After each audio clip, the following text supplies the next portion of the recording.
महादेव शिव शंभो हे बाबा धवलेश्वराय वालालिंग महाप्रभु दीपम यदि परम ब्रह्म दीपम यदि जनार्दन दीपा हरत मे पाप पूजा दीप नमस्तुते धवलेश्वराय वालालिंग महाप्रभु संसार सुखी रखंतो। आज पवित्र ज्येष्ठ पूर्णिमा देवस्नान पूर्णिमा शुभ सोमवार रे समस्त श्रद्धालु भक्त मानू को आशीर्वाद करंतु मनस्कामना पूर्ण करंतु कर्म क्षेत्रोन्नति करंतु ग्रहरिष्ट खंडन करंतु जगतर मंगल करंतु विश्वर कल्याण करंतु आपणकर नाम प्रकाश करंतु सेवकर डाक श्रवण करंतु समस्त गुआवसा भक्त मानकर मनस्कामना पूर्ण करंतु जो जो भक्त माने आपण पाखरे मानसिक रखिछंती तांका मानसिक पूर्ण करंतु। प्रभो धवलेश्वराय वालालिंगाय नमो नमः।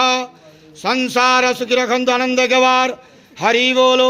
आज पवित्र ज्येष्ठ पूर्णिमा स्नान पूर्णिमा शुभ सोमवार रे समस्त श्रद्धालु भक्त मानू को आशीर्वाद करंतु आनंद गवार हरि बोलो।